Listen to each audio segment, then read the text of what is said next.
हमले के 10 दिनों बाद सेना ने एलओसी के पार जाकर 30 से 35 आतंकियों को मार गिराया है। सूत्रों के मुताबिक इस सर्जिकल अटैक को सरकार की तरफ से कल दोपहर बाद हरी झंडी मिल गई थी। रात 12:30 बजे ऑपरेशन शुरू करने से काफी पहले एलओसी पर कवरिंग फायर की शुरुआत कर दी गई थी। भारत की तरफ से जानबूझकर मोर्टार दागते हुए पाकिस्तानी सैनिकों को उलझा दिया गया, जिसका फायदा उठाकर स्पेशल फोर्स के कमांडो एलओसी के उस पार चले गए। स्पेशल फोर्स की टीम पुंछ, मेंढर, माछिल और नौगाम से होकर एलओसी के उस पार गई और स्ट्राइक को अंजाम दिया। सूत्रों के मुताबिक स्पेशल फोर्स को साफ निर्देश दिए गए थे कि ऑपरेशन के बाद किसी भी सूरत में किसी भी कमांडो को एलओसी के उस पार नहीं छोड़ना है। करीब 150 कमांडोज ने कामयाबी के साथ सुबह 4:30 बजे ऑपरेशन को पूरा किया। इस ऑपरेशन में उतना ही वक्त लगा जितना पहले से तय किया गया था।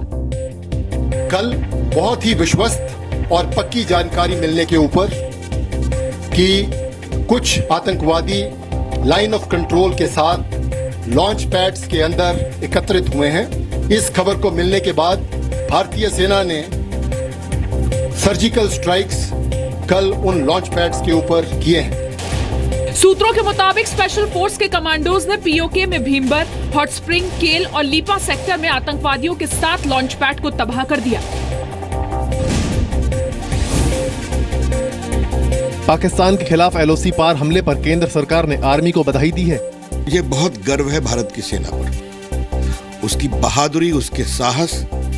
पीओके में अंदर घुसकर सर्जिकल स्ट्राइक की गई, हमारे एक सैनिक पर चोट तक नहीं आई, ये उसकी क्षमता है। जब उरी पर हमला किया तभी मोदी जी ने कहा था कि ये जो गुनहगार है उनको बख्शा नहीं जाएगा, उनको सजा होगी। और दूसरा ये कहा कि इनका बलिदान व्यर्थ नहीं होगा।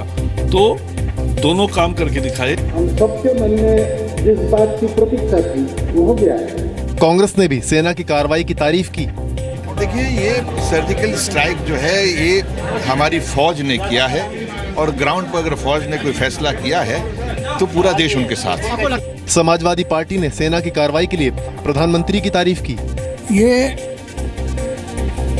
हमारे देश के प्रधानमंत्री का कर्तव्य है और इसका उन्होंने बड़ी मजबूती के साथ निर्वहन किया है। जेडीयू के शरद यादव ने कहा कि सेना ने बॉर्डर पर अपना काम किया है।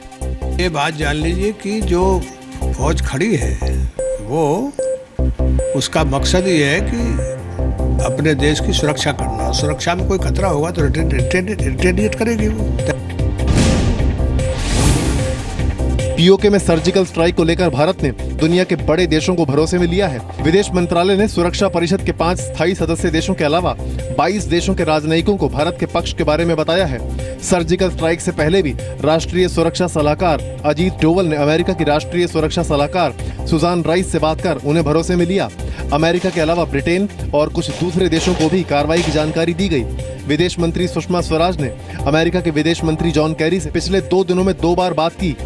सर्जिकल स्ट्राइक को लेकर बांग्लादेश ने पूरी तरह भारत का साथ दिया है। बांग्लादेश ने कहा है भारत को जवाबी हमले का अधिकार है। पीओके में सर्जिकल स्ट्राइक को लेकर सरकार ने सभी राजनीतिक दलों को भरोसे में लिया है। गृह मंत्री राजनाथ सिंह की अध्यक्षता में हुई मीटिंग में कांग्रेस, एनसीपी, एलजेपी, जेडीयू और लेफ्ट पार्टियों के नेता शामिल हुए। सरकार की तरफ से रक्षा मंत्री मनोहर पर्रिकर, विदेश मंत्री सुषमा स्वराज, संसदीय कार्य मंत्री वेंकैया नायडू और राष्ट्रीय सुरक्षा सलाहकार अजीत डोवल शामिल हुए, जिसमें सेना के डीजीएमओ ने सभी नेताओं को सर्जिकल स्ट्राइक की जानकारी दी। जो पाकिस्तान की तरफ से हमारे देश पे थोपा जा रहा है, उस टेररिज्म को खत्म करने के लिए जो भी कदम सरकार उठाएगी, हमारा उसका समर्थन हमेशा रहेगा। हमारी फौज को जितने भी थे सब लोगों ने एक स्वर से और वो भी मेघ थपथपा करके जो है बधाई दिया, आर्मी को बधाई दिया और सरकार को कहा कि हम आपके हर कदम के साथ में हैं। गृह मंत्री राजनाथ सिंह ने जम्मू कश्मीर, पंजाब, ओडिशा, बिहार और पश्चिम बंगाल समेत कई राज्यों के मुख्यमंत्रियों को फोन करके सेना के ऑपरेशन की जानकारी दी। एलओसी पार कर भारतीय सेना के सर्जिकल स्ट्राइक के बाद भारत पाकिस्तान सीमा के पास रहने वाले लोगों को सुरक्षित ठिकानों पर जाने को कहा गया है। इसके अलावा अगले आदेश तक सीमा के पास स्थित स्कूलों को भी बंद रखने का निर्देश दिया गया है। सेना ने जम्मू कश्मीर और पंजाब से लगी सीमा के पास रहने वाले लोगों को हटाने का काम भी शुरू कर दिया है। पंजाब के मुख्यमंत्री प्रकाश सिंह बादल ने सरकार को किसी भी आपात स्थिति के लिए तैयार रहने को कहा है। गृह मंत्री राजनाथ सिंह ने सीएम बादल से फोन पर बातचीत में कहा कि बॉर्डर के 10 किलोमीटर के दायरे में रहने वाले लोगों को सुरक्षित स्थानों पर पहुंचाने की व्यवस्था करें।